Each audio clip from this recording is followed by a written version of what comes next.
The Chennai Silks in தரமான ஆடி பெருமை மிக ஆடி ஓடவும் முடியாது ஒளியவும் முடியாது. சன்லேண்ட்ல சமைச்சா சக்தி தானா வரும். பாரதிய ஜனதாவுக்கும் உங்களுக்கும் சம்பந்தமே இல்லாத மாதிரி திடீர்னு ஏன் இப்படி ஒரு வெளியேறு நிலை? 15 வருஷம் திமுக இருந்தாலும் நம்ம மரியாதையோட இருந்தோம். நம்ம போற இடத்துல நம்மளால நிம்மதியா எல்லா இடத்துக்கும் போயிட்டு வர முடிஞ்சு. நம்மளை பார்க்குற 10 பேரா இருந்தாலும் நம்மளை மரியாதையோட கும்பிட்டாங்க. நம்ம ஒரு பீஸ்ஃபுல்லான லைஃப் வாழ்ந்தோம். இந்த கட்சிக்கு போய் நாளைக்கு உண்மையிலே நம்மளுடைய நிம்மதிங்கிறது இழந்துட்டோம் அப்படின்னு தான் என் வீட்டில் சொல்லுவேன். மக்களோட மக்களாக பயணிக்கக்கூடியவன் நான் சொல்றவரை எழுதி கொடுக்க சொல்லுங்க. இவருக்கு எதுக்கு சார் 15-20 பேர் கமெண்டோ? அப்படி என்ன இவர் இங்க போண்டா பக்கடா வித்துட்டாரு, இவருக்கு இப்போ இவ்வளோ பேர் கமெண்டோ போடுற அளவுக்கு? நான் சொல்லவா, மதன் ரவிச்சந்திரனுடைய வீடியோ சம்பந்தமா என்கிட்ட அண்ணாமலை பலமுறை நேரடியாக பேசியிருக்காரு. நான் கேடி ராகவனுக்காக அன்னைக்கு நான் சப்போர்ட் பண்ணி அந்த வீடியோ வரக்கூடாதுன்னு நான் டிஃபெண்ட் பண்ணியிருந்தேன்னா நாளைக்கு டோட்டலாக அவன் என்னையும் காலி பண்ணியிருப்பான், இந்த கட்சியும் காலி பண்ணியிருப்பான். வெளிப்படையாகவே சொல்லிக்கிறேன், கேடி ராகவன் வீடியோ மட்டும் மதன் ரவிச்சந்திரன்ட்ட கிடையாது. கேசவ விநாயகத்தோட வீடியோ 4 வீடியோக்கு மேலே. கேடி ராகவன் எப்படி பிராண்ட் பண்ணுறீங்களோ அப்போ கேசவ விநாயகன் கூட படுக்கிற பொம்பளைங்களும் அதான், வினோஜ் கூட படுத்திருந்த பொம்பளைங்களும் அதான், மற்றவங்க நீங்கள் அரசியல்வாதிகளாக வச்சிருக்கிற அந்த மதன் ரவிச்சந்திரன் வச்சிருந்த அவ்வளோ ஃபுட்டேஜில் இருக்கிறவங்களும் நீங்கள் கட்சிக்குள்ளார இருக்கிற பெண்கள்கிட்ட இல்லீகல் கான்டாக்ட் வச்சிருந்தவங்க என்ன ஆக்ஷன் எடுத்தீங்க? அவங்க மேலாம் எடுத்துட்டீங்களா? வாயில் ஏதாவது அசிங்கமாக வந்துடும். சூமோட்டா போட்டு என் மேலே மட்டும் நொட்டுவீங்களா? ஏன் சூமோட்டா போட்டு இதுக்கு முன்னாடி இருந்த மேலாம் கை வை, ரவுடி பையன் மேலே கை வை. ஒத்துக்கிட்ட 2 பேர் படுத்துக்கிட்டா தப்பு இல்லையா? இப்போ தமிழிசையே நாளைக்கு என்ன இவர் பேச சொல்லாமல் நான் பேசினேன்னா இவருங்களால் ப்ரைவேட் பண்ண முடியாத 5 சேனலில் போய் கொடுங்கங்கிறாங்க. ஐ ஒபேட் மை லீடர். ஒரு ஸ்டேட் பிரசிடென்ட் என்கிட்ட என்ன ஆர்டர் பண்ணாரோ அதை நான் செஞ்சேன். வீடியோ எடுத்து மிரட்டினவனை தூக்கி எறிகிறீங்கன்னா அப்போ நியாயமாக அண்ணாமலை மேலே எத்தனை நடவடிக்கை எடுத்துருக்கணும்? அவர் எங்கே வச்சிருக்காரு, எந்த பேங்க் லாக்கரில் வச்சிருக்காருன்னு வரைக்கும் எனக்கு தெரியும். இங்கே அதனால தான் எவனுமே நாளைக்கு இந்த ஆளை மீறி வெளியில் பேச மாட்டேங்கிறான். யூபிஐ சர்வரில் எங்கேயோ துபாயிலேருந்து போஸ்ட் பண்ணி அந்த வீடியோவை போட்டு விட்டா அவங்க அரசியல் வாழ்க்கையே மொத்தமாக முடிஞ்சுது. எனக்கு நான் உண்மையிலே நான் தகப்பனாகவும் தாயாகவும் இவரை பார்க்குறேன். எனக்கு அண்ணாமலையை விட்டா வேறு யாரும் இல்லை. எனக்கு என் குடும்பமே, எனக்கு என் லைஃபே, என் ஒய்ஃபு, என் பிள்ளைங்க, அண்ணாமலை இவ்வளோ தான். எனக்கு வேறு ஏதாவது எனக்கு முடியலன்னா கூட என்னை வந்து என்ன ஏதுன்னு கேட்கறதுக்கு நாதி கிடையாது இவரை விட்டா அப்படின்னு நான் எவ்வளோ பேசுகிறேன். அந்த மாதிரி கண்மூடித்தனமாக நீ மட்டும்தான் உலகமேன்னு ஒன்று நம்பியிருந்தேன். என் மனசுக்கு நான் நியாயம் பட்டது, காயம்பட்ட எனக்கு மட்டும்தான் தெரியும் அதோடைய வழி என்னன்னு. முதன்மை குடும்பத்தையே ஏற்று நின்று ஆட்சியில் இருக்கிறப்ப 3 வருஷம் ஆட்டி பார்த்தவன் நான். எனக்கு எல்லாம் எவ்வளோ நேரம் அவங்க எங்களை போட்டு பார்க்குறது. இன்ஸ்டாகிராமில் வந்து மெசேஜில் மிரட்டுறதும் இல்லை கால் பண்ணி நாளைக்கு வெட்டிடுவோம் குத்திடுவாங்க. எவன் வரணும்? கமலாலயம் வாசல்லே 2 நாள் வேணாலும் பெட்ஷீட் போட்டு படுத்துருக்கேன். ஆம்பளை தான் எவனா வர சொல்லுங்க பார்ப்போம். உண்மையாக இருந்ததே கிடையாது. இவங்கெல்லாம் யாருமே பேசக்கூடாது. இவ்வளவு நாள் ஏன் இதெல்லாம் சொல்லுங்க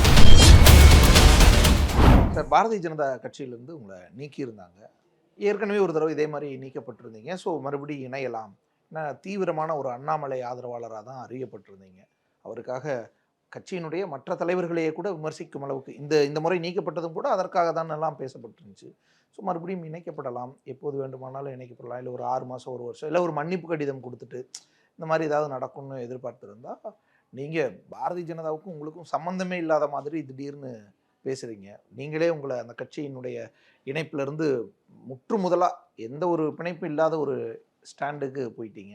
ஏன் இப்படி ஒரு வெளியேறு நிலை? இல்லை, நான் அதாவது சார் வெளியேறும் நிலையெல்லாம் இல்லை. நீங்கள் சொல்கிற மாதிரி அவங்களும் திரும்பி நான் சேர்த்துக்கிறேன், பொறுமையாக இருங்க, கொஞ்சம் நாளில் சேர்த்துருவேன்லாம் திரும்பி பேச்சப்லாம் பண்ணுறாங்க. அதெல்லாம் எனக்கு போதும். அதாவது எந்த சூழ்நிலையும் தன்மானத்தையும் சுயமரியாதையும் இழந்து வாழ வேண்டும்னு நான் எந்த சூழ்நிலையும், அது நாளைக்கு நீங்கள் திமுகலேருந்து வந்ததுன்னு கூட நினச்சிக்கோங்க. தனி மனித ஒழுக்கத்திற்கு அப்பாற்பட்டு நாளைக்கு சுயமரியாதையும் நாளைக்கு தன்மானத்தையும் நான் யாருக்காகவும் இழக்கிறதுக்கு விரும்பலை. என்னை பொறுத்தவரை நான் உழைப்பவர்கள் யார் என்னுடைய தலைவரோ அவருக்கு நான் உண்மையாக இருக்கணும்னு நினச்சேன், கட்சிக்கு உண்மையாக இருக்கணும்னு நினச்சேன், நான் அவர்களுக்காக உழைச்சேன். அதை நீங்கள் இங்கே உணரணும்.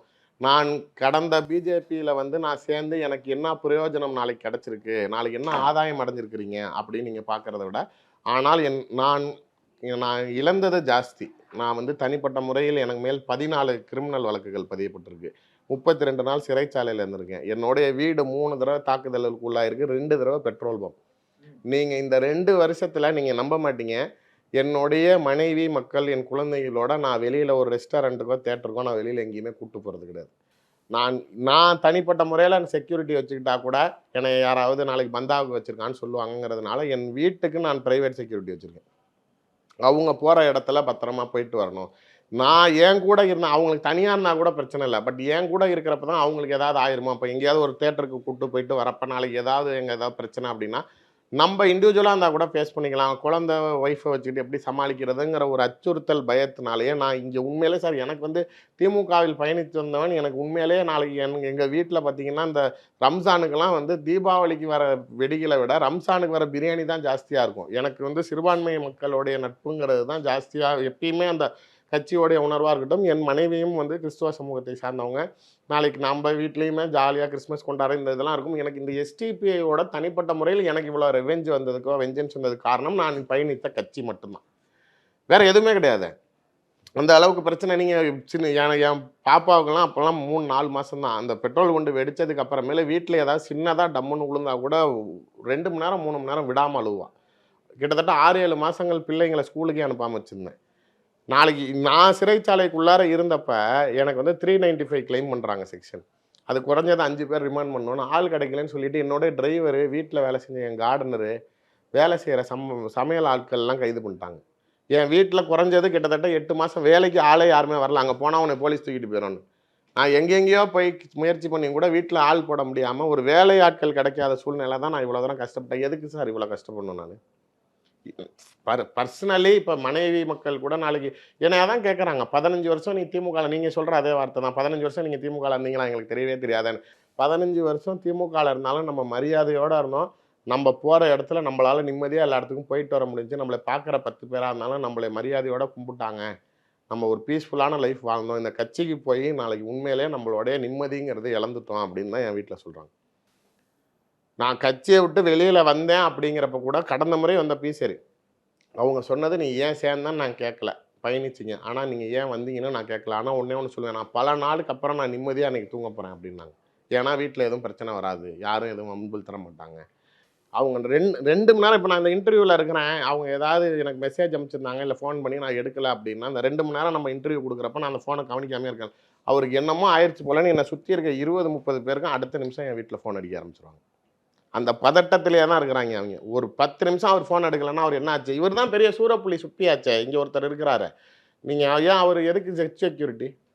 அவர் தான் பெரிய மக்கள்கிட்ட ஈர்க்கப்படுறாரு, மக்களால் பிரியமாக இருக்கிறாரு எல்லா இடத்துலையும். இதே தான் சார் 40 இடத்துல தமிழ்நாட்டில் பெட்ரோல் குண்டு வெடிச்சிச்சு சார்.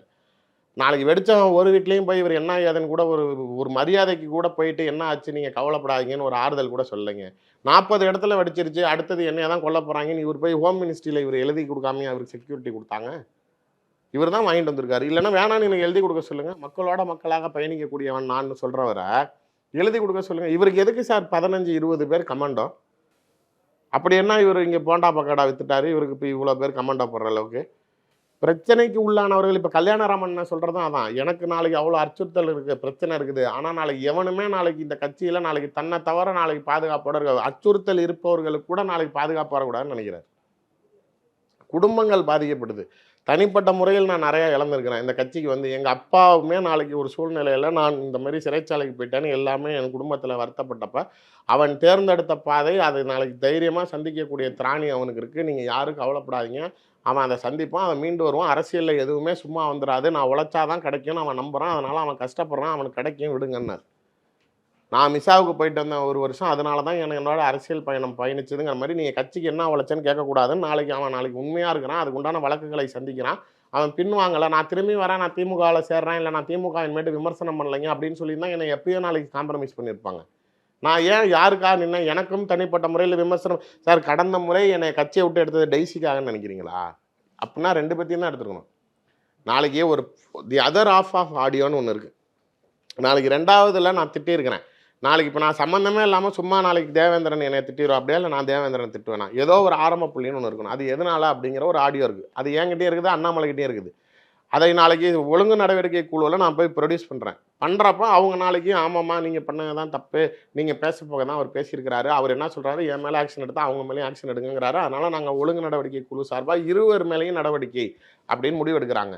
இந்த அம்மா பொசுக்குன்னு சரண்டர் ஆயிடுச்சு. நான் பிரச்சனையே பண்ணல, நான் அப்பயே வந்து அண்ணாமலை கூப்பிட்டு சொன்னோன்னா நான் சரின்னு விட்டுட்டேன், நான் இதுக்கப்புறம் மேலே நான் அதை யோசிக்கவே இல்லை, நான் அந்த ஆடியோவை நான் லீக் பண்ணல, எனக்கும் இல்லை, என் தம்பி தான் அவர் அப்படின்னோன்னா இங்கே உடனே கூப்பிட்டு பேசுகிறாங்க. அவர் யார்? கனக சபாபதி, இந்த குழுவில் இருக்கிறவர். இவர் அண்ணாமலைகிட்ட பேசினோன்னா இப்படி தான் அந்த அம்மா என்கிட்டயே ரூமில் கூப்பிட்டு பேசுகிறப்ப பேசிச்சு. சார் அந்த அம்மா மாநில தலைவர் அலிகேட் பண்ணலையா? தனிப்பட்ட முறையில் உங்கள் சேனல்லே பேசியிருக்கிறாங்க. நாளைக்கு வந்து நான் அண்ணாமலையை சந்தித்தேன், புகார் கொடுத்தேன், அவர் நாளைக்கு நடவடிக்கை எடுக்க மறுக்கிறாரு, நாளைக்கு பெண்களுக்கு பாதுகாப்பு கொடுக்க மறுக்கிறாரு, அவர் மாநில தலைவர் பதவியில் இருப்பதற்கு தகுதியற்றவர்னு நாளைக்கு இந்த அம்மா பேசல. மாநில தலைவரை விமர்சனம் பண்ணாங்களே அவங்களும் தான். கட்சியில் எந்த தலைவரை விமர்சனம் பண்ணாலும் உடனே நாளைக்கு தூக்கிறாங்கிறார. எடுங்க. டெய்ஸி மேலே தமிழிசை அக்கா மேலாம் கை வைக்க வேணாங்க. உங்கள் திறமைக்கு உங்களுக்கு துப்பு இருந்தால் டெய்ஸி மேலே கை வைங்க. கேசவநாயகம் விட்டுருவாரா?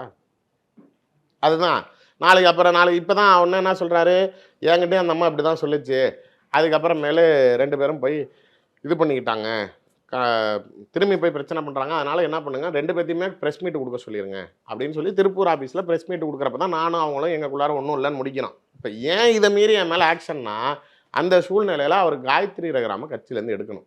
கிளியரன்ஸ் வாங்கிட்டார் டெல்லியிலேருந்து. சரி அவர் எடுத்துருங்க அப்படின்ட்டு. இப்போ அந்த அம்மாவை எடுத்தால் நாளைக்கு இவ்வளோ விமர்சனம் பண்ணி இவ்வளோ மோசமாக பேசுன மேலே நீ என்ன ஆக்ஷன் எடுத்தான்னு அந்த அம்மா கேள்வி கேட்கணும். என்கிட்ட இவர் கூப்பிட்டு வீட்டில் உட்கார வச்சு, நான் சும்மா பேருக்கு எடுக்கிறேன், 15 நாள் தான் நான் திரும்பி சேர்த்துருவேன், அதனால் எனக்காக அக்செப்ட் பண்ணிக்கங்கன்னு சொல்லிட்டு தான் இவர் எடுக்கிறார். நான் எதுக்காக சொல்கிறேன்னா, அந்த இடத்துலையே நான் டெய்ஸிக்கு உரிமை கொடுக்குற நொட்டுறேன், அதனால தான் உன்னை கட்சியை விட்டு எடுக்கிறேன்றதுனாயா போயா தொன்னன்னு நான் அப்பயே தூக்கி எறிஞ்சிட்டு வந்திருப்பேன். என் குடும்பத்தில் இருக்கிற என் பொண்டாட்டி எங்கள் அம்மா அப்பாவை பேசுவான், நாளைக்கு நான் அவளை பேசுனதுக்கு நீ ஆக்ஷன் எடுப்பேனா? அப்படிப்பட்ட கட்சியே தேவையில்லை. என்னமோ பெரிய ஒழுக்கமான கட்சி, ஒழுக்கம் கட்ட நாய்ங்க. இப்போ கேட்டிராங்க மேட்டரில் நாளைக்கு என்ன தீர்ப்பு வந்துருச்சா, இல்லை தீர்வு வந்துருச்சா?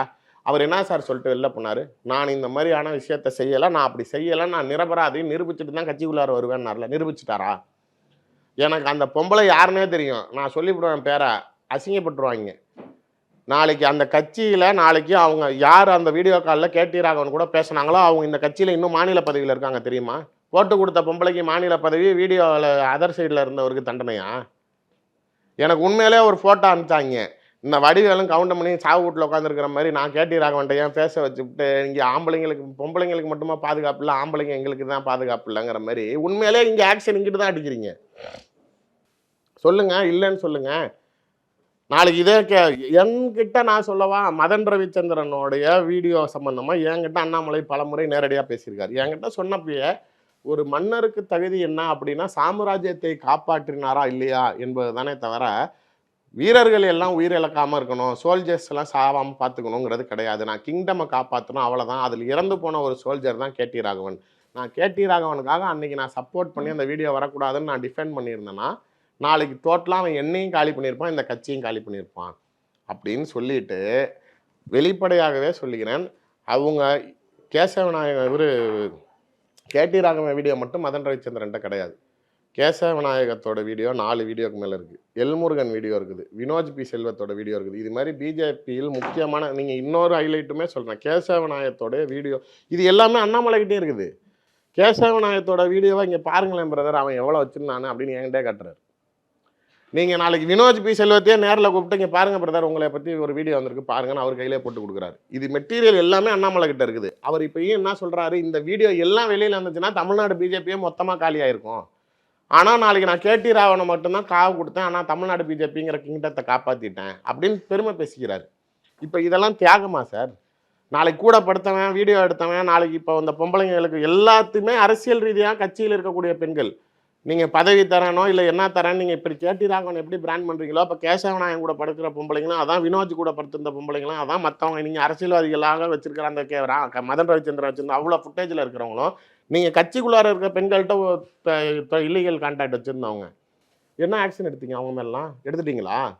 வெளியில் வந்தால் ஆக்ஷன், இல்லைன்னா நாளைக்கு சைலண்டாக இருந்துக்கிறது. என் கேசவநாயகத்திட்ட ஏன் முன்னாடி சொன்னார் தெரியுமா, நீ என்ன வேணாலும் பண்ணிட்டு போய் இனிமேட்டு இந்த கமலாலயத்துக்குள்ளார இனிமேட்டும் ஒரு ரூமுக்குள்ளார எந்த பொம்பளையும் கொடுத்தன நடத்தாதான்னு பேசினார். இது ஒரு கட்சி தலைவர். இதெல்லாம் யோகிதமா? நீங்கள் செல்வப்பெருந்த கேட்கலாமா உனக்கு மாநில தலைவர் ஆகிறதுக்கு தகுதி இருக்குதான்னு? இந்த கட்சிக்குள்ளார என்னென்ன நடக்குதுன்னு வெளில பேசலாமா? இதை மீறி நாளைக்கு இப்போ என் மேலே ஆக்ஷன் எடுக்கிறப்ப காயத்ரி ரகுராம் மேலே நான் ஆக்ஷன் எடுக்கிறேன், அதனால நான் எடுக்கிறேன் அப்படின்னு. சரி ரைட்டு, நான் அதனால தான் சார் இவர் ரொம்ப ப்ளீஸ் பண்ணி அந்த அம்மாவும் இவரை திட்டுறப்ப எனக்கு ஒரு அளவுக்கு உணர்ச்சி, எப்படி இருந்தாலும் எப்படி நம்ம அண்ணனை திட்டலாம், நம்ம தலைவரை பேசலாம், அவள் ஆக்ஷன் எடுக்கட்டும். அது ஏன்னா பிராமின் லாபி, அதுக்கு பெரிய கான்டாக்ட், எல்முருகன் சப்போர்ட் பண்ணுறாரு, இப்போ தான் எனக்கு கிளியரன்ஸ் வந்துச்சு, இந்த டைமில் அடித்தாதான் உண்டு, இல்லை விட்டுட்டேன்னா அதுக்கப்புறம் முடியாதுங்கிறாரு. சரி எடுத்து எங்க அண்ணன், நீங்கள் நம்ப மாட்டீங்க, என்னை 6 மாதம் சஸ்பென்ஷன்னு சொன்னார். ஒரு தடவையும் என்கிட்ட நடிக்கிறார், இல்லை பிரதர் போன தடவை நீங்கள் கட்சியில் டேட்டு பார்க்காம உங்களை சேர்த்துட்டேன், நல்ல நாள் பார்க்காம சேர்த்துட்டேன், அதனால தான் திரும்பி இந்த ஆடியோ மாதிரி ஒரு பிரச்சனை வந்துருச்சு, இந்த தடவை கொஞ்சம் நல்ல நாள் பார்த்துட்டு சேர்ப்போம், அதனால் தை மாதம் ஆரம்பிக்கிட்டோங்கிறார். அதுக்கப்புறம் பிப்ரவரியில் நடைபெற ஆரம்பிக்க போது அப்போ உங்களை உள்ளே கொண்டுட்டு வந்துடுறாங்கிறார். அப்புறம் கர்நாடகாவுக்கு பொறுப்பாளராக போயிட்டார். அப்புறம் திரும்பி ஜூனில் நடைப்பயணம், ஜூலையில் நடைப்பயணம், நான் நடைப்பயணம் தள்ளி போயிட்டே இருந்துச்சுல்ல, அந்த சமயத்தில் இப்படியே தள்ளி போய் தான் நடைப்பயணத்தப்போ சேர்க்காம ஆரம்பிச்சாருன்னா நான் நாளைக்கு இவரை பற்றி ஒரு ட்வீட்டு போட்டேன். இதுக்கு மேலே நான் வரல சார், நான் எத்தனையோ தடவை வரலன்னு சொல்லியிருக்கிறேன். இதுக்கு முன்னாடியே நான் ஒரு தடவை ரெசிக்னேஷன் லெட்டர் கொடுத்தேனே. அலிசாவை கூப்பிட்டு வந்து கமலாலயத்தில் வச்சுக்கிட்டு கேசவநாயகம் பேட்டி கொடுத்தார்ல, மாநில தலைவர் சொல்கிறாரு என்கிட்ட, இந்த மாதிரி எனக்கு அவங்க கமலாலயத்தில் பேட்டி கொடுத்தது எனக்கு தெரியாது. கம்ப்ளீட் பில்டிங் இவர் கஸ்டடிங்க. அங்கே நாளைக்கு அவங்க தான் பேட்டி கொடுக்கணும்னு ஒரு புரோட்டோகால் இருக்குது. இந்த அம்மா நாளைக்கு இவர் நாலேஜ் இல்லாமல் கொடுத்துச்சுங்க. இப்பயும் ஒரு ஹைலைட்டு சொல்கிறாரு, என்னை நீக்கினதே அவருக்கு தெரியாதுங்கிறாரு. எவ்வளோ கூத்து! அப்போ தான் என் பொண்டாட்டி நீ இன்னும் பைத்தியம் முடிச்சு தெரியுறியா, இங்கே பாரு, நீ உன்னை எடுக்கிறதுக்கு முந்தின நாள் அந்த ஆள் கொடுத்த பேட்டியை பாருன்னு காட்டுறாங்க.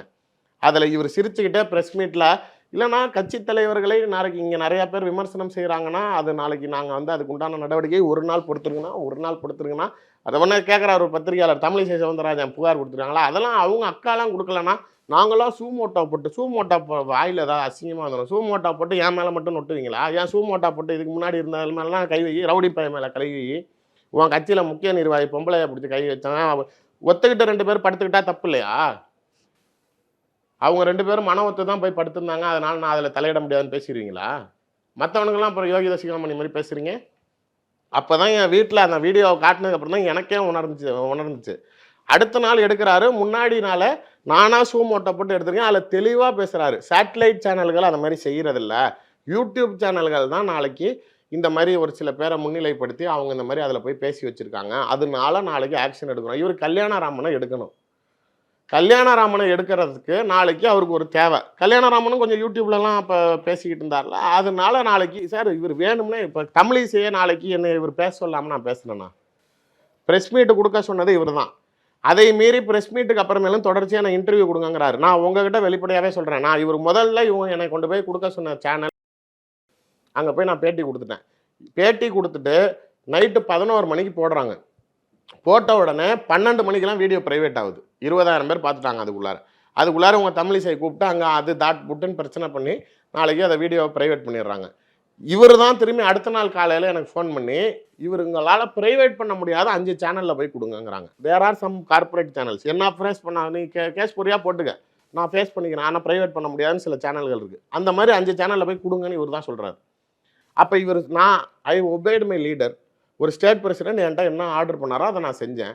நாளைக்கு என் பிறந்த நாள் வரைக்கும் நான் காலையில் எனக்கு உண்மையிலே வருத்தமே அதான், நீ என்னை வேறு எந்த நாள் நீ கட்சி விட்டு எடுத்துனா கூட கவலைப்பட மாட்டேன். நான் அன்றைக்கி என்னுடைய பிறந்த நாள்னு நான் காலையில் வந்து உன்ட்ட ஆசீர்வாதம் வாங்கிட்டு மதியம் அவன் கூட சாப்பிட்டுட்டு நான் அப்போ கூட கேட்குறேன், இந்த மாதிரி ஆக்ஷன் எடுக்க போகிறேன்னு சொல்கிறாங்களே அது உண்மையாங்கன்னா, பிரதர் நான் தான் ஸ்டேட் பிரசிடென்ட், என்ன மீறி அது நடக்கும், அதெல்லாம் ஒன்றும் இல்லை, நீங்கள் கவலைப்படாமல் போங்க, நீ என்கிட்ட தைரியம் பேசிட்டு நீங்கள் அடுத்த நிமிஷம் நாளைக்கு இந்த வேலை பார்க்குறீங்கன்னா என்கிட்ட அன்றைக்கி நைட்டு பேசுகிறப்ப சொல்கிறாரு, எனக்கு இது தெரியவே தெரியாதுங்கிறாரு பிரதர். அவர் பேசுகிறப்ப எப்படி நம்ம நம்பாமல் இருக்க முடியும்? எனக்கு சத்தியமாக தெரியாது, இவங்களாம் எடுத்துட்டாங்க அப்படிங்கிறாரு. அதுக்கப்புறம் கோர் கமிட்டிக்குள்ளார நடந்துச்சுன்னு எனக்கு தகவல் வந்தோன்னே விட்ட திரும்பி நோண்டோன்னே எனக்கு அவங்க பேசவே உள்ளாங்க, அவங்களா பேசி அவங்களா முடிவு எடுத்துக்கிட்டாங்க. முதல்ல எனக்கு ஒரு புரியல, ஒழுக்கம் வேண்டும். நாளைக்கு வெளிப்படையாக தலைவர்களை விமர்சனம் பண்ணியிருந்தாலும் கட்சியை விமர்சனம் பண்ணுறவங்கள நான் ஆக்ஷன் எடுக்கிறேன், சூமோட்டா போடுறேன்னா நீ ஆம்பளையாக இருந்தால் சூமோட்டா தமிழிசை மேலே போட்டிருக்கணும். ஃபஸ்ட்டு யார் நாளைக்கு கட்சியை கேள்விக்குறியாக்கியது? பணம் கையாடல் பண்ணுறீங்க இந்த கட்சியில், தேர்தல் நிதிகளை உள்ள நாளைக்கு சரியாக யாரும் செலவு பண்ணல, நீங்கள் தான் நாளைக்கு எல்லாரும் பணத்தை அமுக்குனீங்கன்னு இவங்க டெல்லிக்கு அமிச்ச 6 பக்கெட்டு பேஜை எல்லா மீடியா பேப்பர் ரிப்போர்ட்டர்கிட்டையும் இருக்குது. திமுகவோட எம்எல்ஏ ஒரு டிபேட் ஷோவில் உட்காந்து வரிசையாக வாசித்து காட்டுறாரு. எப்படி போச்சு நீங்கள் டெல்லிக்கு மெயில் அமிச்சது? அப்போ நீங்கள் தான் வெளியில் கொடுக்குறீங்க. பணத்தை நாளைக்கு அமுக்குங்கிறதுங்கிறது நீங்கள் தான் கட்சியை பேசுகிறீங்க. ரவுடி பயல்கள் தான் உள்ள கட்சிக்குள்ளே இருக்காங்கிறீங்க. அண்ணாமலைக்கு நான் ரிப்போர்ட்டு சர்டிஃபிகேட் கொடுக்க விரும்பலை, அவர் ஸ்டைல் ஏதோ ஒன்று அதான் பண்ணுறாருன்னு நீங்கள் நாளைக்கு அவரோட நடவடிக்கையே சரியில்லைங்கிற அளவுக்கு பேசுகிறீங்க. யார் பேச போக யாருனால எது ட்ரிகர் ஆகுது? அப்போ நீங்கள் என்ன செய்யணும்? அப்போ நீங்கள் ஃபஸ்ட்டு நாளைக்கு இந்த மாமலை தானே ஆக்ஷன். கல்யாணராமன் திருச்சி சூர்யான்னு எப்படி சார் ஸ்லாப் வரும்? கல்யாணராமன் பேசுனதுக்காக திருச்சி சூர்யா பேசினார். தமிழிசை அண்ணாமலையும் பிஜேபியும் பேசுனதுக்காக தான் திருச்சி சூர்யா பேசினார். திருச்சி சூர்யாவை நீக்கிறதுக்கு அண்ணாமலைக்கு தகுதி இருக்குது அப்படின்னா நாளைக்கு தமிழிசையை தொடர்றதுக்கு உனக்கு தகுதி இருக்குதா? அதான் ஜாதி பார்த்து நடவடிக்கை எடுக்கிறீங்கன்னு. நாடார்னா தொட்டுருவீங்களா? அமித்ஷா கூப்பிட்டு திட்டினதுக்கே இங்கே அமித்ஷாவை கண்டித்து போஸ்ட் ஓட்டுறாங்க, நாடார் சமூகத்தை இழிவுபடுத்திட்டீங்க, பெண்ணு நாளைக்கு இழிவுபடுத்திட்டீங்கன்னு. நாளைக்கு எங்களை பார்த்தா உங்களுக்கு ஏளனமாக இருக்குது, அதனால் நாளைக்கு எங்களைனா ஈஸியாக அடிப்பீங்க. நாளைக்கு முக்குளத்தோர் வன்னியர்னா நாளைக்கு பிஜேபிக்கு அடிச்சு நொறுக்கிறதுக்கு ஈஸியாக இருக்குது, அதனால் வா பார்த்துக்கலான்னு அடிக்கிறீங்க. கல்யாணராமனும் அதே தான். நாகப்பட்டினம் மாவட்டத்தில் அகோரம்னு சொல்லி ஒருத்தர் எடுத்தாங்க, அவர் வன்னியர் சமூகத்தை சேர்ந்தவர், பாமகலேருந்து இங்கே வந்தார், நல்ல பவர்ஃபுல் பாலிட்டிஷியனு. சரி சார், எனக்கு ஒரு ஒரு சின்ன லாஜிக் புரியல. அதை எடுத்ததுக்கு மாறு தட்டிக்கிறாங்க. இந்த ஆதீனத்தை வந்து வீடியோ எடுத்து மிரட்டினாங்கன்னு சொல்லின குற்றச்சாட்டில் அவரை நீக்கியிருக்கோன்னு சொல்லி நாளைக்கு பெருமையாக சொல்லிக்கிறாங்க. எனக்கு ஒரு சிம்பிளாக ஒரு விஷயம் சொல்லுங்கள். அதாவது நீங்கள் பிஜேபிங்கிறீங்க, மதவாத கட்சிங்கிறீங்க. அப்போ நாளைக்கு மதத்தை சார்ந்து சாமியார்களுக்கு ஆதரவாக இருக்கணுங்கிறது உங்களுடைய நிலைப்பாடு அப்படின்னு வச்சுக்கிட்டா கூட, அவங்க மிரட்டினாங்க அப்படின்னு சொல்லி நாளைக்கு போலீஸ் கைது பண்ணுது, வீடியோ ரெக்கவரி பண்ணுது, நீங்கள் கட்சியிலேருந்து ஆக்ஷன் எடுக்கிறீங்க. இப்போ நான் சொன்ன அதே மாதிரி முன்னாடி நாளைக்கு ரவுடிங்க மேலே ஆக்ஷன் எடுக்கல, ஆனால் நாளைக்கு வீடியோ வச்சு மிரட்டினவங்க மேலே ஆக்ஷன் எடுக்கிறீங்க. அப்போ இதில் ஒரு விஷயம் கிளியராக புரியுது. அப்போ அந்த ஆதீனம் ஏதோ ஒரு பெண் கூட இருந்தது உண்மைன்னு லாஜிக்கலி உங்களுக்கு புரியுதா? வீடியோ எடுத்து அவர் கூட ஒரு பொண்ணு வந்து என் ஆதீனத்தோட இருந்ததை இவங்க வீடியோ எடுத்து மிரட்டி கோடிக்கணக்கில் பணம் கேட்குறாங்கங்கிற குற்றச்சாட்டில் காவல்துறை கைது செய்து அந்த குற்றச்சாட்டுக்காக நாளைக்கு இவர்களை கட்சியிலிருந்து நீக்கிறீங்க. அதுவும் தேர்தல் முடிகிற வரைக்கும் அமைதியாக இருந்துட்டு வேலையெல்லாம் முடிச்சதுக்கப்புறம் இப்போ தேவையில்லைன்னு சொல்லி தூக்கி எறிகிறீங்க. நடவடிக்கை எடுக்கிறீங்கன்னா அப்போ அது உண்மை தானே நடந்திருக்கு. அப்போ ஆதீனம் ஒரு பொம்பளையோட கொடுத்துட நடத்துறது உண்மையா? அப்போ ஒரு ஆதீனம் நாளைக்கு அந்த வேலை பார்க்கலாமா? சன்னியாசிங்கிறீங்க, நாளைக்கு மதகுருங்கிறீங்க, நாளைக்கு நீங்கள் நாளைக்கு கட்சியை காப்பாற்றணும், காவாந்து பண்ணணும், இந்துக்களுக்கான கட்சின்னு நீங்கள் பேசுகிற இடத்துல நாளைக்கு ஒரு ஆதீனம் நாளைக்கு ஒரு இல்லீகலாக ஒரு லேடி கூட அஃபேர் வச்சுக்கிட்டதான் நாளைக்கு நீங்கள் ஆதிக்கிருக்கீங்களா? அதை விட்டுட்டீங்க. வீடியோ எடுத்து மிரட்டினவனை தூக்கி எறிகிறீங்கன்னா அப்போ நியாயமாக அண்ணாமலை மேலே எத்தனை நடவடிக்கை எடுத்துருக்கணும்? நீ தான் எல்லா வீடியோவும் கையில் வச்சுருக்கிறிய? இல்லைன்னு சொல்லுங்கள். அவர் எங்கே வச்சுருக்காரு, எந்த பேங்க் லாக்கரில் வச்சுருக்காருன்னு வரைக்கும் எனக்கு தெரியும், ஹார்ட் டிஸ்கில் போட்டு. இங்கே அதனால தான் எவனுமே நாளைக்கு இந்த ஆளை மீறி வெளியில் பேச மாட்டேங்கிறான். நீங்கள் மற்றவர்கள் ஒழுக்கத்தை பேசலாமா? உங்கள் கட்சியில் அந்த பிரச்சனை இருக்கிறப்ப நீங்கள் இவர்கள் மேலெலாம் நடவடிக்கை எடுக்கிறதுக்கோ நாளைக்கு நெறிப்படுத்துறதுக்கோ உன்னால் முடியுமா? என்கிட்ட என்னத்துக்கு உன் வீரத்தை காட்டுற? இத்தனைக்கும் நான் உனக்காக உண்மையாக தான் இருந்தேன். நீ செய்ய சொன்னதை தான் செஞ்சேன். அந்த அம்மாவை திட்டுன்னா, அந்த அம்மா விமர்சனம் பண்ணுன்னா, நீ இங்கே ஏறு, அங்கே இன்டர்வியூ கொடு, இங்கே ப்ரெஸ் மீட் கொடுன்னா, நீ சொன்னதை தான் செஞ்சேன்.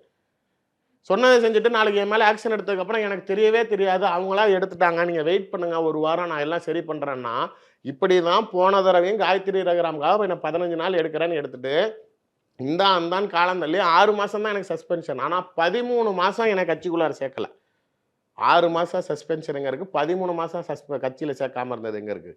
அந்த 13 மாதத்தில் மட்டும் என்னை சும்மா வச்சுருந்தாங்கன்னு நினைக்கிறீங்களா? காயத்ரி ரகுராமும் வரிச்சூர் செல்வமும் இருந்த ஃபோட்டோவை என்னை போட சொன்னது யார்? உங்கள் டிபேட்லேயே போயிருக்கோம் சார். கலாட்டாலே இதே சப்ஜெக்ட் நம்ம போயிருக்கோம். இது நாளைக்கு நீங்கள் இப்படி போடுறது கரெக்டான அந்த ஃபோட்டோவை போட்டு நான் அந்த கட்சியில் வெளில இருக்கிறப்ப தான் நடந்தது. அந்த ஃபோட்டோவை என்ன போட சொன்னது யார்? எஸ்வி சேகர் உங்களுக்கு சொன்னது யார்? சிடி நிர்மல்குமார் ஏடிஎம்கேக்கு போனப்போ அவரை விமர்சனம் பண்ண சொன்னது யார்? டிஎம்கே ஃபைல்ஸ் 1, 2ல் 80% மேலே என்னோட டேட்டா இல்லைன்னு சொல்லுங்கள். இது எல்லாம் நான் கட்சியில் வெளியில் இருந்தப்போ நான் செஞ்சு கொடுத்தது. உங்களுக்கு ட்விட்டரில் எவனாவது வம்பளுக்கணும்னா வம்பளுக்கணும், மீடியாவில் கொண்டு போய் எவனையாவது டேமேஜ் பண்ணணும்னா நான் பண்ணணும். உங்களுக்கு நாளைக்கு திமுக பற்றி துப்பு வேணும்னா நான் அதை எடுத்து கொடுக்கணும். எல்லா இடத்துலையும் உனக்கு உண்மையாக தானே இருந்தேன். நான் என்ன சொல்கிறேன், நீ மட்டும்தான் சார். நான் எவ்வளவோ பேட்டியில் நான் வெளிப்படையாக சொல்லியிருக்கேன். எனக்கு உண்மையிலேயே நான் விளையாட்டுக்கு சொல்லலை. எங்கள் அம்மாவும் இறந்துட்டாங்க, எங்கள் அப்பாவும் நாளைக்கு நான் வேறு அரசியல் கட்சியில் இருக்கிறேன், நாளைக்கு என்கிட்ட நெருங்குறதுக்கு பயங்கிறாரு, அவருக்கு பிரச்சனை வந்துடும்னு. நான் உண்மையிலே நான் தகப்பனாகவும் தாயாகவும் இவரை பார்க்குறேன். எனக்கு அண்ணாமலையை விட்டா வேறு யாரும் இல்லை. எனக்கு என் குடும்பமே, எனக்கு என் லைஃபே, என் ஒய்ஃபு, என் பிள்ளைங்க, அண்ணாமலை இவ்வளோ தான். எனக்கு வேறு ஏதாவது எனக்கு முடியலன்னா கூட என்னை வந்து என்ன ஏதுன்னு கேட்கறதுக்கு நாதி கிடையாது இவரை விட்டா அப்படின்னு நான் எவ்வளோ பேசுகிறேன். அந்த மாதிரி கண்மூடித்தனமாக நீ மட்டும்தான் உலகமேன்னு ஒன்று நம்பியிருந்தேன். நீ எங்கெங்கெல்லாம் அந்த மாதிரி சொல்கிற மாதிரி காட்டின இடத்துல பாஞ்சேன், நீட்டின இடத்துல மேஞ்சாங்கிற மாதிரி என்னென்ன நீ சொன்னியோ யார் என்னன்னு பார்க்காம ஏறி அடித்தேன். எல்முருகன் சிட்டிங் மினிஸ்டர் கேசவநாயகத்தோட அதிகார பவருங்கிறது இன்றைக்கி ஒன்னாலே நாளைக்கு ஒன்றும் செய்ய முடியல. யார் என்னன்னு பார்க்காம எல்லாத்தையும் தான் அம்பழுத்தேன். நாம் தமிழர் கட்சியிலேயே சொல்லுங்கள், நாளைக்கு அது அவங்களையும் விமர்சனம் செய்ததும் இவருக்காக தான், இவர் செய்ய சொல்கிறாருன்னு தான் ஒன்று செஞ்சோம். தனிப்பட்ட முறையில் அவர்கள் சமாளிப்பதற்கு முடியாமல் தானே திணறினாங்க. இன்றைக்கி எல்லாம் பிஜேபியை பேசின ஆரம்பிக்கும். இன்றைக்கி இதே அவ்வளோ பேரும் கூப்பிட்டு நீங்கள் உங்களை அரசியல் கிரெடிபிலிட்டியை கெடுத்துக்கிறீங்க. எந்த இடத்துக்கு போனாலும் அவன் உண்மையாக இருக்க மாட்டான், அவன் நாளைக்கு நெருக்கமாக இருந்த விஷயத்தை தெரிஞ்சுக்கிட்டு வெளில வந்து துப்பிடுவான்னு நினைப்பாங்க. உங்களை எந்த அரசியல் கட்சியும் சேர்த்துக்கிறதுக்கு பயப்படும் அப்படிங்கிறாங்க. நாளைக்கு சேர்த்துக்காமே போட்டோம். என் மனசுக்கு நான் நியாயம் பட்டது, காயம்பட்ட எனக்கு மட்டும்தான் தெரியும் அதோடைய வலி என்னன்னு. நான் உண்மையாக இருந்திருக்கேன். திரும்பி பார்த்தா ஒரு இடத்துல நீ ஆதாயம் அடைஞ்சிருக்கியா, இந்த கட்சினால மணல் குவாரிகிட்ட காசு வாங்கி திங்கிற மாதிரி நான் காசு வாங்கியும் திங்கலை. நான் நியாயமாக தொழில் செய்கிறேன். நான் ஒன்றும் இந்த பிஜேபியில் இருக்கிற மாதிரி கோல்டு ஸ்மக்லிங்கும் கஞ்சா பிஸ்னஸோ ப்ராஸ்டியூஷன் பண்ணுறோன்னா நான் கிடையாது. சொல்லவா, கட்சியில் முக்கியமான நிர்வாகிகள், மாநில நிர்வாகிகள் எவ்வளோ பேர், இங்கே ஒருத்தன் முக்கியமான ஒரு ஹோட்டல் வச்சுருக்கான். இப்போ நான் ஏற்கனவே சொன்னேன், சென்னையில் ஒரு முக்கியமான ஸ்டார் ஹோட்டல் வச்சுருக்கான். அவன் வீட்டில் அவன் ஹோட்டலில் நாளைக்கு ப்ராஸ்டியூஷன் நடக்குது. அது நாளைக்கு நான் வெளிப்படையாக சொல்லவா? நான் அந்த மாதிரிலாம் சம்பாதிக்கிறவங்க கிடையாதுங்க. கஞ்சா வித்தோம், நாளைக்கு கோல்டு ஸ்மக்லிங், ப்ராஸ்டியூஷன், நான் நியாயமாக தொழில் பண்ணி சம்பாதிக்கிறேன். அண்ணாமலையோடைய பிறந்தநாள் நான் என் பிறந்தநாள் எடுக்கிறதுக்கு 10 நாளைக்கு முன்னாடி அவர் பிறந்தநாள். தமிழ்நாடு முழுக்க என்னுடைய போஸ்டரும் விளம்பரம் மட்டும்தான் இருந்துச்சு. யாராவது ஒருத்தன் எனக்கு அப்பாற்பட்டு இவருக்கு பிறந்தநாளைக்கு போஸ்ட் அடிக்கிறது ஒரு உண்மையான ஆள் இருந்தான்னு சொல்லுங்கள் சார். உண்மையாக இருந்தவர்கள் எல்லாம் விளங்கி விட்டார்கள். அமர் பிரசாதுமே சொல்லுங்க, நாளைக்கு தமிழிசை பேசினப்ப அமர் பிரசாத் உள்ள வந்தா அப்படியா? ஏன் பேசல? நாளைக்கு இவர் தோத்துட்டாருன்னு அடுத்த நிமிஷம் பவன் கல்யாணுக்கு சால்வ போறதுக்கு ஆந்திராவுக்கு போயிட்டா அப்படியே? இவருக்காக நிக்கலையே. எல்லா இடத்துலையும் உனக்காக நின்னதை நான் ஒருத்தன் தானே. தம்பி தம்பி தம்பி தம்பி நீ என்ன என்னை கழுத்தறுத்த? நான் அண்ணன் அண்ணன் ஒன்று என்னைக்காச்சும் விட்டு கொடுத்தேனா? அவ்வளோ பேரும் இன்னைக்கு பச்சை பச்சையாக பேசுகிறான். என்ன இந்த பிஜேபியில் இருக்கிற நான் ஆனானப்பட்ட திமுக ரவுடிசத்தையே பார்த்துட்டு வந்தேன். இவங்கெல்லாம் எனக்கு பிள்ளைகா பேலுக. நான் நாளைக்கு சிஎம்ஐயோ ரூலிங் கவர்மெண்ட்டையோ மினிஸ்ட்ரியோ முதலமைச்சரோட முதன்மை குடும்பத்தையே ஏற்று நின்று ஆட்சியில் இருக்கிறப்ப 3 வருஷம் ஆட்டி பார்த்தவன் நான். எனக்கு எல்லாம் எவ்வளோ நேரம் அவங்களை போட்டு பார்க்கறதுக்கு? சும்மா அந்த ட்விட்டரில் வந்து கமெண்ட் போடுறதோ, இல்லை நாளைக்கு இன்ஸ்டாகிராமில் வந்து மெசேஜில் மிரட்டுறதோ, இல்லை கால் பண்ணி நாளைக்கு வெட்டிடுறோம் குத்திடுவாங்க. எவன் வரணும்? கமலாலயம் வாசல்லையே 2 நாள் வேணாலும் பெட்ஷீட் போட்டு படுத்துருக்கேன். ஆம்பளை தான் எவனா வர சொல்லுங்க பார்ப்போம். கிழிக்கணும்னு நினச்சேன்னா அவங்க இப்பயும் என்ன தெரியுமா நினைக்கிறாங்க? நான் பேசுகிறனால அவங்களுக்கு எந்த டேமேஜும் இல்லை. ஏன்னா இப்போதைக்கு எந்த தேர்தலும் வரப்போகிறதில்ல, இவனால் என்ன ஆயிரப்போகுதுன்னு நினைக்கிறாங்க. ஆனால் உள்ளாட்சி தேர்தல் வரப்போகுது. 6 மாதத்தில் எல்லா இடத்துலையும் கவுன்சிலர் எலெக்ஷன் வரப்போகுது. நீ நாளைக்கு என்னுடைய பேச்சோட இம்பேக்ட் என்ன, நாளைக்கு நீங்கள் என்ன கிழிக்க போகிறீங்கன்னு நான் பார்க்குறேன் சார். தனிப்பட்ட முறையில் நான் உண்மையிலேயே இங்கே வந்து நான் உன்னை முழுமையாக நம்பியிருக்கேன். திரும்பி பார்த்து என் மேலே தப்பு இருக்குதா எந்த இடத்துலையாச்சு அப்படின்னு யோசிச்சு பார்த்தா 0.1% கூட இல்லை. அப்போ why should be I punished always? இது என்ன சும்மா மங்காத்தாவா? உள்ள இரு வெளில வெளில போனா காயத்ரி ரகரம் அடிக்கணும்னா நீ 15 நாள் வெளில போங்க. 13 மாதத்துக்கு அப்புறமேலும் எப்போ சேர்த்தாருங்கிறீங்க? அடுத்த நாள் காலையில் நான் எடப்பாடியை சந்திக்க போகிறேன், நான் ஏடிஎம்கேல சேர போகிறேன். நைட்டு என்ன 2:30 மணிக்கு ஸ்ரீலங்காலேருந்து ஃபோன் பண்ணுறாரு. என்ன பிரதர் நான் செய்தி கேள்விப்பட்டேன், உண்மையா? ஆமாம் நான் போகிறேன். எனக்கு இன்னைக்கு வரைக்கும் எடப்பாடிக்கு என் மேலே அந்த வருத்தம் இருக்குது. நான் வர சொன்னேன், என்னை மதித்து நாளைக்கு நான் அப்பாயின்மெண்ட் கொடுத்து கட்சியில் சேர்த்துக்கிறேன், நான் அவரை வாக்குறுதி கொடுத்தேன், நான் வர சொன்னேன். ஆனால் கடைசி நேரத்தில் அவர் என்னை பார்க்காம திரும்பி அண்ணாமலை கூப்பிட்டான்னு போயிட்டாரு அப்படின்னு இன்னைக்கு வரைக்கும் அவர் வருத்தப்படுறாரு. 2:30 மணிக்கு கூப்பிட்டு நாளைக்கு நீ வா நான் போன கட்சியில் சேர்த்துக்கிட்டா நீ அங்கே போக மாட்டேன்லன்னு சொல்லி என்னை அவ்வளோ வாக்குவாதம் நடந்து திரும்பி அப்புறம் 4:30 மணி 5 மணிக்கு காலையில் லெட்டர் அனௌன்ஸ் பண்ணுறாங்க. 13 மாதமாக முடியாது. 3 மணி நேரத்தில் நாளைக்கு 2:30 மணிக்கு பேசி 5 மணிக்கு லெட்டரு நைட்டோட நைட்டாக நடக்குது. எதுக்கு? எடப்பாடி நீ அப்போ கூட என்ன சொல்கிறார், நீ திமுகவுக்கு போ, நீ அங்கேருந்து தானே வந்தா, நீ ஏன் எடப்பாடி கிட்ட போகிற? நான் எங்கே போகணும், நீங்கள் யாருங்க முடிவு பண்ணுறதுக்குன்னு? அவர் எந்த சூழ்நிலையிலும் எங்கே என்ன ஆனாலும் நான் எடப்பாடி கிட்ட போயிடக்கூடாது. எடப்பாடி கிட்ட யாருமே போகக்கூடாது. அது முக்கியமாக நான் போகக்கூடாது. அதுக்காக தான் திரும்பி கட்சியில் சேர்த்தாங்க. தேர்தல் சமயத்தில் தேவைப்பட்டேன் பிரச்சாரங்களுக்கு பயன்படுத்தினாங்க. மற்றும் சார் உண்மையிலேயே அவர் எனக்கு எம்பி தரேன் தான் சார் கேரண்டி கொடுத்து கட்சியில் சேர்த்தாங்க. எனக்கு சீட்டு கொடுக்கல. எனக்கு வருத்தம் கிடையாது. அரசியலில் 1000 வாக்குறுதிகள் கொடுக்க போடலாம். எல்லாரையும் கலைஞர்னு சொல்லிட முடியாது. 4 வருஷத்துக்கு முன்னாடி ஒரு வாக்குறுதி கொடுப்பாரு. நம்ம திரும்பி கூட போய் ஞாபகப்படுத்தணும். 4 வருஷத்துக்கு அப்புறம் கரெக்டாக அதை செய்வார்.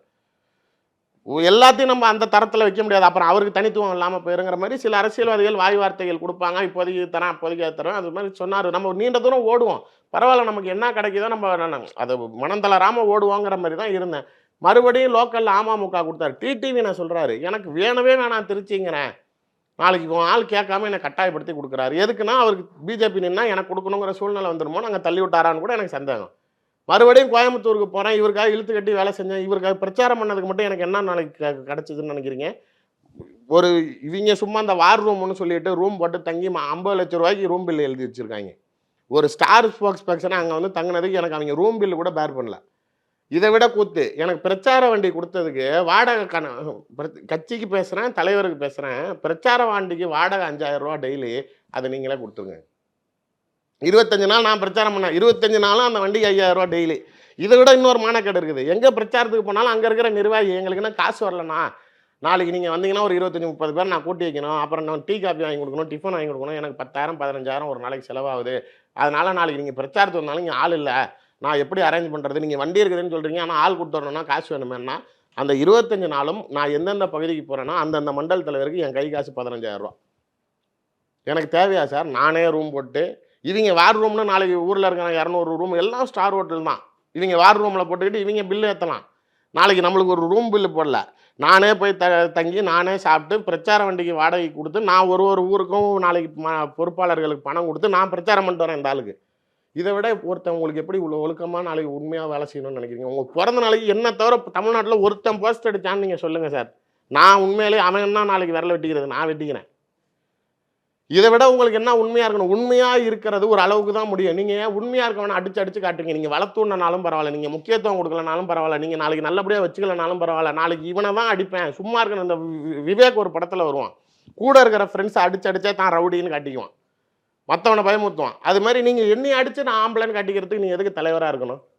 நீ நாளைக்கு எவனாவது ஒருத்தனை உனக்கு ஈடாக இருக்கிறவனை தொட்டுப்பாரு, தமிழிசையை தொட்டு காட்டாடி. கேசவநாயகத்தை இன்ன வரைக்கும் மாற்ற முடியுது அவனால்? தலைகீழாக நிற்கிறல்ல, டெல்லியில் இந்த பக்கத்தில் மோடி இருக்கிறாரு, இந்த பக்கத்தில் அமித்ஷா இருக்கிறாருன்னு 2 ஜோப்பில் காட்டுறல்ல, கேசவநாயகத்தை தூக்க முடியுதா? எவ்வளோ நாள் நாளைக்கு பொறுமையாக இருக்க முடியும்? எல்லா பக்கட்டும் பகையை சம்பாரிச்சுக்கிட்டேன். என்னால் தனிப்பட்ட முறையில் கிடையாது. என்னுடைய பகையை நான் அவர்கிட்ட கொண்டு போய் நிறுத்தலை. அவருக்கு ஆவாதவங்கள இவருக்கு ஆவலாங்கிறதுக்காக இவருக்காக முன்னாடி நின்று நான் எல்லா பகையும் சம்பாரிச்சுக்கிட்டேன். இவரும் நாளைக்கு எனக்கு உண்மையாக இல்லை அப்படின்னா அப்புறம் நான் சார் அவர் சர்வைவ் ஆயிடுவார். அவருக்கு இப்போ திரும்பி நாளைக்கு மாநில தலைவர் கொடுத்தாலும் சரி, அவர் இங்கே ஏற்கனவே செம்மையாக கல்லா கட்டியிருக்காரு. அவர் சம்பாரித்த காசுக்கு அவ்வளோ சொத்து சேர்ந்துருச்சு. அதனால் அவருக்கு ஒன்றும் இல்லை, திரும்பி மாநில தலைவர் ரெனிவல் கொடுக்க போகிறாங்க. இல்லைனாலும் நீங்கள் ஒரு விஷயம், அவருக்கு சென்ட்ரல் மினிஸ்டர் கேரண்டி இந்த 5 வருஷத்தில் இந்த பீரியடில் அவருக்கு நாளைக்கு இப்போ கேட்டால் கூட கொடுத்துருவாங்க. சார் உங்கள் லைஃப் மேலே நோக்கி தான் போய்கிட்டே இருக்க போகுது. நான் என்ன ஆகிறது உங்களை நம்பி? நீங்கள் உங்களை மீறி நான் நாளைக்கு டெல்லிக்கு கூட போகக்கூடாது, அங்கே யார்ட்டையும் தொடர்பு வச்சுக்க கூடாதுங்கிற அளவுக்கு நாளைக்கு உங்களே ஒரே தலைவன் நீங்கள் தான், நாளைக்கு நீங்கள் சொல்கிறது மட்டும்தான் நான் வச்சுருக்கிறேன். நீங்கள் டெல்லி லாபி இருக்கவனெலாம் தொட முடியல. கல்யாணராமனு கூட 1 இயர் சஸ்பென்ஷன், அதாவது பீரியட் டைம் போட்டிருக்கு, 1 இயர் தான். அவர் ஆட்டோமேட்டிக்காக 1 இயருக்குள்ளார அவர் கட்சிக்குள்ளார நீ தடுத்தாலும் நீ முடியாதுன்னாலும் அவர் உள்ளே வரப்போகிறாரு. எனக்கு மட்டும், அதாவது இப்போ எனக்கு வேறு சட்டம் பேசுகிறாங்க, உங்களை பதவியில் இருந்து தான் எடுத்துருக்கோம், நீங்கள் கட்சிக்குள்ளார தான் இருக்கீங்க, நான் என்ன மைத்து கட்சிக்குள்ளே இருக்கணும்னு அதை நான் முடிவு பண்ணணுன்டான்னு. நீங்கள் யார் என்ன பேசுகிறதுக்கு? அதுவும் எனக்கு டைம் கிடையாது. கேட்டால் பொறுமையாக இருங்க, நான் 1 வாரத்தில் செட்டில் பண்ணுறேன். நீ தான் 15 நாள்னு சொல்லியே 13 மாதம் ஆக்கிவிட்ட. நீ இப்போ இன்னொரு 1 வாரம் சொல்லி இன்னொரு 1 வருஷம் ஆக்குவா. அதுக்குள்ளே 2026 சட்டமன்ற தேர்தல் முடிஞ்சிடும். கேட்டதுக்கு இல்லை பிரதர் இப்போ தானே நீங்கள் வந்தீங்க, அதனால் உங்களை எம்எல்ஏ எலெக்ஷனில் சீட் வாங்கி தர முடியலன்னு அதுக்கு ஒரு காதில் பூ சுற்றுவீங்க. என்னை பார்த்தா எப்படி இருக்குது? நான் உண்மையாக இருந்தேன், நான் வெளியில் வந்தேன். எனக்கு இப்பயும் சொல்கிறேன், நீ உண்மையாக இருந்துட்டு நீ திரும்பி இப்போ நீ டிஎம்கே ஸ்லீப்பர் செல் அதை அவர் முன்னாடி கண்டுபிடிச்சிட்டார், அதனால தான் உன்னை தூக்கி எறிஞ்சிட்டார். இப்போ நீ இப்படி பேசுகிறேன்னா சார், நான் எனக்கு அந்த கோபத்தை வெளிக்காட்டணும்னு அவசியமே கிடையாது. இப்போ குஷ்பு அவங்க நாளைக்கு திமுகலேருந்து வெளில வந்தாங்க, அவங்க நாளைக்கு திமுக விமர்சனம் பண்ணாங்களா? இல்லை காங்கிரஸ்லேருந்து வெளில வந்தாங்க, காங்கிரஸ் விமர்சனம் பண்ணாங்களா? அது கிடையாது. ஆனால் நான் இருக்க அவங்க ஒரு நடிகை, அவங்களுக்குன்னு ஒரு பேர் இருக்குது, அவங்களுக்குன்னு ஒரு ஃபேம் இருக்குது. அதனால் அடுத்த கட்சியில் நீ வான்னு கூப்பிட்றப்ப அவங்க அதை விமர்சனம் பண்ணாமல் போய் சேர்ந்துக்கலாம். ஆனால் நான் என் அரசியல் பயணத்தை நான் ஒரு கட்சி சரியில்லை, நான் உழைச்சேன், அங்கே எனக்கு உண்மையாக அவங்க எதுவும் செய்யலைன்னு நினச்சி நான் இன்னொரு கேடுகட்ட கட்சியில் வந்து சேர்ந்துவிட்டேன். ஒரு இடத்துல சரியில்லைன்னு சொல்லி இன்னும் மோசமான இடத்துல வந்து சேர்ந்த போக இப்போ நாளைக்கு நான் இந்த ஆளை நான் எதுவுமே பேசக்கூடாது, என் மனசில் நான் உண்மையாக அன்பு வச்சிருக்கேன், நான் நாளைக்கு பொத்தி வச்சேன்னா வேறு எந்த கதவும் எனக்கு திறக்காது. நான் வேறு எங்கேயும் அரசியல் கட்சி பயணமே தொடர முடியாது. அப்போ நாளைக்கு இவர் உண்மையிலே சொல்லணும், அதுக்காக நான் ஃபேப்ரிகேட் பண்ணல. கிரெடிபிலிட்டி கரெக்ட் தான். இவ்வளவு நாள் ஏன் இதெல்லாம் கூட இருந்தேன் சார், இவ்வளவு தப்பு நடந்துச்சு, இவ்வளவு கொள்ளையடிக்கிறாங்க, இவ்வளவு உள்ளுக்குள்ளேயே கட்சிக்குள்ளே இவ்வளவு பிரச்சனை இருக்குது, இதெல்லாம் கண்டு காணாம இருந்தேன்னு சொல்றது எல்லாரும் செய்யற. நான் ஒண்ணு சொல்லவா, நீங்க வந்து நான் வந்து இவங்க எல்லாம் ஃப்ராடு, இவங்க எல்லாம் கரப்ஷன் பண்றவங்க, ஆனா இவர் தான் நேர்மையா அரசியல் பண்ணாருன்னா அதனால அண்ணாமலை கூட இருந்தேன் நான் எங்கேயுமே சொன்னது கிடையாது. இன்னொன்னு, அவர் செய்வது ஒன்றும் புதுசா செய்யறதில்ல, எல்லா அரசியல்வாதிகளும் செய்வதை அவர் செய்யறாரு. நான் இப்போ என்ன சொல்கிறேன் அப்படின்னா, நீங்கள் ஏன் அங்கே அமைதியாக இருந்தீங்கன்னா எல்லாரும் செய்கிறதானே அவர் செஞ்சார். நம்மளுக்கு என்ன, நம்ம போய் கேட்க முடியுமா? சட்டையை பிடிச்சி நாளைக்கு நீங்கள் ஏன் இதை செய்கிறீங்க, அவங்ககிட்ட காசு வாங்காதீங்கன்னு கேட்க முடியுமா? என்கிட்ட நான் மெதுவாக ஒரு தடவை கூட கேட்டேன், இதனால் இங்கெல்லாம் கொஞ்சம் பேர் டேமேஜ் ஆகலை, இதெல்லாம் நீங்கள் கொஞ்சம் கண்ட்ரோல் பண்ணலாமே அப்படின்னதுக்கு, பிரதர் ஏடிஎம்கே டிஎம்கே 2 கட்சியும் சர்வ பலத்தோட ஏற்கனவே ஆட்சியில் இருந்தவங்க, அவங்க கீழே இருக்கவங்களும் பண செல்வாக்கோட இருக்கிறாங்க. நாளைக்கு இந்த கட்சியில் மாவட்ட தலைவர்லாம் பஸ்ஸில் வந்து இறங்குறான், நாளைக்கு வேறு பணம் மேலே இடத்துல கேட்டால் பணம் கொடுக்க மாட்டேங்கிறாங்க, நான் இங்கே கட்சி நடத்தி ஆகணும், வேறு என்ன செய்கிறது அப்படிங்கிறாரு. புரியுதுங்களா உங்களுக்கு? நம்ம கேட்குறப்பையும் அவர் நாளைக்கு நான் கட்சி நடத்தணும், இங்கே யாரும் வேறு யாரும் செழிப்போடையும் இல்லை, நாளைக்கு நான் என்ன பண்ணுறேன், ஒரு 60 இடத்துல பொதுக்கூட்டம் போட சொல்கிறேன், நாளைக்கெல்லாம் காசு இல்லைன்னு வந்து நிற்கிறேன், ஒரு மாவட்டத்துக்கு 10 லட்ச ரூபா பணம் கொடுக்குறேன், 60 ஊருக்கு என்ன ஆச்சு, அப்போ நான் எங்கே போகிறது இந்த காசுக்குங்கிறார். கட்சியோட எக்ஸ்பென்சஸாக இருந்தால் பரவாயில்ல, பட் தனித்துவமாக தனிப்பட்ட முறையில் சம்பாதிக்கிறாருங்கிறதும் தெரிஞ்சிச்சு. போன தடவை கோயம்புத்தூர்லேயே அவர் 500 கோடிக்கு மேலே வசூல் பண்ணிட்டார். ஆனால் செலவு பண்ண காசுன்னு பார்த்தீங்கன்னா அவர் ஓட்டுக்கும் பணம் கொடுக்கல. அதிகபட்சம் அவர் செலவு பண்ணியிருந்தா கூட 30 கோடிக்கு மேலே செலவாயிருக்காது. அப்போ அதில் கண்டிப்பாக ஒரு 450 கோடி ஆச்சு அவருக்கு சேஃப்டி ஆயிருக்குதுங்கிறது நமக்கு தெரியும். என்ன பேச முடியும்? நீங்கள் ஸ்டேட் பிரசிடெண்ட்டை கொஸ்டின் பண்ணுற இடத்துல இருக்கிறீங்களா? இல்லை என்ன பண்ணிட முடியும் அதை சொல்லுங்கள். நான் அப்பயே நாளைக்கு நான் நியாயத்துக்காக பிறந்தவன், நான் நாளைக்கு இந்த மாதிரி ஒரு ஊழல் பண்ணுறாரு இவர்கிட்டலாம் நான் இருக்க மாட்டேன், நாளைக்கு நான் ரிவோல்ட் பண்ணிட்டு வெளில வர முடியுமா? இல்ல இப்போ உங்களை தூக்கிட்டாங்கன்றதுக்காக பேசுறது அப்போ ஒரு சுயநலம் ஆயிடுது இல்ல? இல்ல அதாவது நான் உண்மையா இருந்தேன். நான் உண்மையா இருக்கிறதுக்கு நமக்கு என்ன செய்யணுங்கிறாங்களோ அதோட நம்ம நிப்பாட்டிக்குவோம். Between my lines. இல்ல, மத்தத போகக்கூடாது. நான் முன்னாடி இருந்தேன். இப்படி எடுத்துக்கல, என்ன தூக்கிட்டாங்க, என்னையா தூக்குறீங்க, இரு சேத்தவாரி எல்லாத்து மேல எரிக்கிற பாரு, அப்படி ஆயிடுது இல்ல? இல்ல அது நீங்க நீங்க பொய் சொல்ற பிரச்சாரம் கூட ஸ்டேட்மெண்ட் பண்ணலாம்ல, கரெக்ட் தான். ஒரு பர்சனல் வெஞ்சன்ஸ்ல கூட இதை நீங்க சொல்ற பண்ணலாம். ஸ்டேட்மெண்ட் கரெக்ட் தான். அதுதான் இன்டென்ஷன். என்ன அப்படின்னா நாளைக்கு நீங்க உள்ளுக்குள்ளார சேத்த வாரி இறக்கிறதுங்கிறது மீறி நீங்க எல்லாம் யோகிதர்கள், நீங்க எல்லாம் ஒழுக்கமா இருக்கிறீங்க, ஆனா நீங்க எல்லாம் கட்சியில இருக்கலாம், என் மேல நாளைக்கு தப்பு பண்ணிட்டேன், நீங்க எல்லாம் நாளைக்கு என் மேல சேத்த வாரி அடிக்கிற அளவுக்கு நான் மோசமானவனா? அப்ப உண்மையிலே தவறு செய்பவர்கள் யார்? உங்களுடைய யோகிதை என்ன அப்படின்னு நம்ம சொல்லி தானே ஆகணும். சார் நீங்க என் மேல ஒரு அலிகேஷன் வைக்கிறீங்க அப்படிங்கிறப்ப என் மேல சொல்ற அளவுக்கு நீ யோகியமா? இப்போ ஏன் நாளைக்கு செல்வ பிறந்தவங்க மேலே அண்ணாமலை நாளைக்கு அவருடைய ரவுடி செட்டர்னு என் பின்னாடி ஹிஸ்ட்ரி எல்லாம் எடுக்கிறாரு, ஏன் கட்சியில் ரவுடிங்க இருக்காங்கறியா, நீ நாளைக்கு யோகிதமான்னு கேட்குறாரு. அதுதானே, நீ என்னைய நாளைக்கு கட்சியை விட்டு வெளில போங்கிறியா, அந்த அளவுக்கு நீங்கள் எல்லாம் யோகிதமா அப்படிங்கிறது. நீங்கள் எனக்கிட்ட டிடிவி என்னன்னு இந்த வார்த்தையை சொன்னார், இது வந்து உங்களுடைய அரசியல் வாழ்க்கைக்கு முற்றுப்புள்ளி வச்சிரும், நம்பகத்தன்மை இழந்துருங்க. என்னை நம்புவர்கள் உண்மையாக யாராக இருந்தாலும் நான் உண்மையாக இருப்பேன். அது நாளைக்கு நம்புறவங்க யாரோ என்னமோ, நான் கடவுள் நம்ம நினைப்போம், நம்ம நினைக்கிற மாதிரி தான் வாழ்க்கை நகருதுன்னு, அது கடவுள் முடிவு பண்ணுறது தான். நம்ம நினச்சிக்கலாம், ஆனால் அதை அவர் எங்கே கொண்டு போய் நிறுத்தணும்னு நினைக்கிறாரு, அங்கே தான் நிறுத்த போகிறாரு.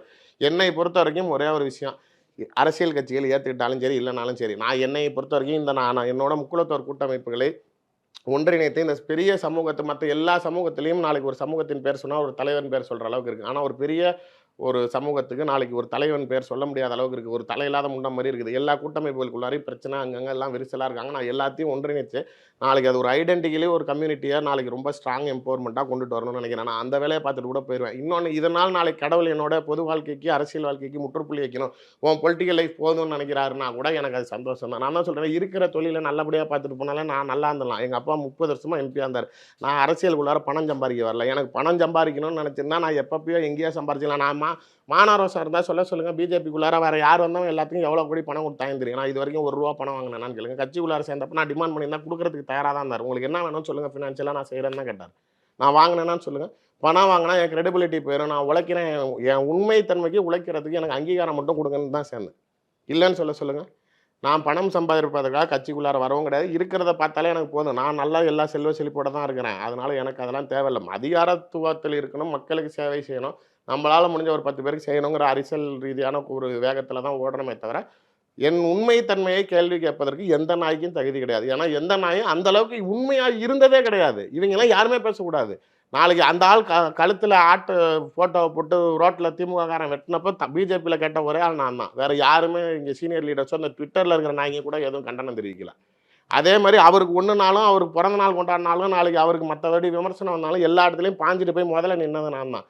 நான் அந்த அளவுக்கு பேசுகிறேன்னா அப்போ அவர் நாளைக்கு அண்ணாமலை கண்ணாடி முன்னாடி நின்று அவர் தன்னை கேள்வி கேட்டுக்கொள்ள வேண்டிய நேரம் இது. நம்ம நாளைக்கு நம்பியவர்களை கைவிட்டது தப்பு அப்படிங்கிறது, அது அவர்கள் சீர் செய்ய வேண்டும். கட்சியில் இருப்பவர்கள் முதல்ல யோகிதமானு யோசிக்கணும். எனக்கு விமர்சனம்ங்கிறதை மீறி நான் பேசி தான் சார் ஆகணும். ஏன்னா அடுத்த கட்ட அரசியலில் நான் இவரை வச்சு நான் நல்லா தான் இருந்தேன், அவர் என்னை தூக்கி எறிஞ்சிட்டு போயிட்டார், பரவாயில்ல, இந்த லவ்வர் ஃபீலிங் மாதிரி அந்த பிள்ளை தான் என்ன தூக்கி எறிஞ்சிட்டு போயிடுச்சு, அதை ஏமாத்திருச்சு, ஆனால் நான் இன்னும் அந்த பிள்ளைய நினச்சிக்கிட்டே தான் இருக்கேன், என் மனசில் அவள் வாழ்றான்னு சொல்லிட்டு நான் இங்கே பச்சை குத்திட்டு உட்காந்துருக்கேன். அந்த ஆள் நாளைக்கு நோக்காமல் இன்னும் 10 கோடி ரூபா சம்பாரிச்சிட்டு போவார். இங்கே நாளைக்கு அடுத்த கட்சியில் நாளைக்கு இவன் பார்த்து திருட்டு பிள்ளைங்க 2 பேரும் சேர்ந்துக்கிட்டு இவன் நான் வெளியில் அனுப்புகிறேன்னு அமுச்சுவிட்டு இவன் கீழே இருக்கிற எல்லாத்தையும் உங்களுக்கு அந்த ஆளை பேச மாட்டேங்கிறாங்கிறாங்க. நான் இப்போ எல்லாத்தையும் தான் பேசுகிறேன். இப்போ உங்கள் சப்ஜெக்ட்லேயே எல்முருகன், கேசவநாயகன், தமிழிசை, பொன்னார், வினோஜ், அண்ணாமலை எல்லாரும் தானே வந்திருக்கிறாங்க.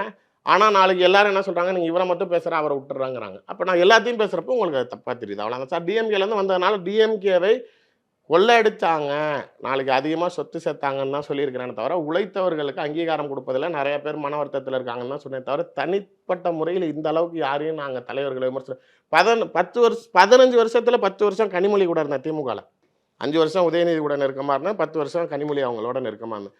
10 வருஷம் கனிமொழி அக்காட்ட நெருக்கமாக இருந்த வரைக்கும் இன்னைக்கு வரைக்கும் அவங்க பாராளுமன்ற தலைவரானதுக்கு நான் வாழ்த்து சொல்கிறேன், பதில் பேசுகிறாங்க. என் பிறந்த நாளைக்கு என் போஸ்ட்டை பார்த்துட்டு எனக்கு கூப்பிட்டு வாழ்த்து சொல்கிறாங்க. ஆனால் எவ்வளவோ பொது ஊடகங்களில் நான் இது வரைக்கும் எனக்கு தெரிஞ்சு நான் ஒரு 1000 பேட்டிக்கு மேலே கொடுத்துருக்கேன் இந்த 3 வருஷத்தில். நான் ஒரே ஒரு இன்டர்வியூவில் ஒரு வார்த்தை அவங்கள பற்றி நான் எங்கேயாவது விமர்சனம் பண்ணியிருக்கேன்னு சொல்லுங்கள். 10 வருஷத்தில் கனிமொழி அக்காவை பற்றி எங்கேயாவது நான் விமர்சனம் பண்ணியிருக்கேன்னு சொல்லுங்கள். ஒரு இடத்துலையும் நான் பண்ணது கிடையாது. நான் சாதாரணமாக அவங்க அக்கான்னு சொல்லாமல் கூட அவங்க பேர் சொன்னது கிடையாது. நான் உண்மையாக இருந்தேன். அது அவங்களுக்கு சார் அவங்களுக்கு அதிகாரம் கிடையாது. அவங்களே வெளிப்படையாக சொன்னது, நான் செய்யணும்னு நினைக்கிறேன், ஆனால் எனக்கு அதிகாரம் இல்லை. அதை நானும் புரிஞ்சுக்கிட்டேன். ஆனால் வேறு இடத்துல போனால் தான் நம்மளால் இவங்களை நம்பி இருந்தோம்னா இவங்களுக்கும் அதிகாரம் இல்லை, அவங்களுக்கு போயிடும். கலைஞரோட பொண்ணுன்னு ஒரு லைஃப் ஒரு கிராஜுவலாக ஓடிக்கிட்டே இருக்கும். அவங்கள நம்பி இருக்க நம்மளால் எந்திரிக்க முடியாதுன்னு தான் நம்ம வெளில வரோம். இந்த ஆளுக்கு அதிகாரம் இருக்குது, எல்லாம் இருக்குது, ஆனால் நாளைக்கு நம்மளை பெருசாக செஞ்சு கொடுக்கணும்னு கூட இல்லை, நம்மளை காப்பாற்ற கூட முடியல. சும்மா சும்மா அடிச்சு பிறந்த நாள் அன்னைக்கு ஊர் முழுக்க எல்லா சேனல்லையும் உடனடியாக அதிரடியாக நீக்கப்பட்டார் திருச்சி சூர்யா, பதவியிலிருந்து நீக்கம். நாளைக்கு ஊர் முழுக்க ஃப்ளாஷ் போடுறதா, ஊரே கூப்பிட்டு வாழ்த்து சொல்கிற அன்னைக்கு நாளைக்கு எனக்கெல்லாம் அன்னைக்கு என் மொத்த நான் வருஷமே கெட்டு போன மாதிரி பண்ணி விட்டீங்க. நான் என்ன செய்ய முடியும்? அதுக்கு உண்டான பதில் பண்ணுங்க. எங்களுக்கும் காயப்பட்டதில்லை, அதுக்கு நாளைக்கு சில விஷயங்கள் நீங்கள் திரும்பி வாங்கி தான் ஆகணும். அவங்க நாளைக்கு எனக்கு பழக்க வழக்கத்தின் அடிப்படையில் உண்மையாக இருந்தாங்க, நானும் உண்மையாக இருக்கேன், இன்றைக்கி வரைக்கும் கரெக்டாக இருக்கேன். வெளியில் வந்து அவங்கள விமர்சனம் பண்ணல. நீங்கள் நாளைக்கு சரியா இல்லை, நீங்கள் நடந்துக்கிட்ட யோகிதை உங்களுக்கு, நீங்கள் என்ன பண்ணாலும் பரவாயில்ல, நான் உண்மையாக காதலிச்சேன், நான் அப்படிலாம் உங்கள் பின்னாடி இருக்க முடியாது. நீங்கள் என்ன பண்ணீங்க அதுக்கு உண்டான பதில் கொடுத்து தானே ஆகும். நன்றி சார், உங்களோட நீங்கள் பகிர்ந்துள்ளது மிக்க நன்றி. The சென்னை சில்க்ஸின் தரமான ஆடி பெருமை மிக ஆடி. கேரியர்ல நான் முடிக்காம போன ஒரே ஒரு கேஸ் சேனாபதி. சன்லேண்ட்ல சமைச்சா சக்தி தானா வரும்.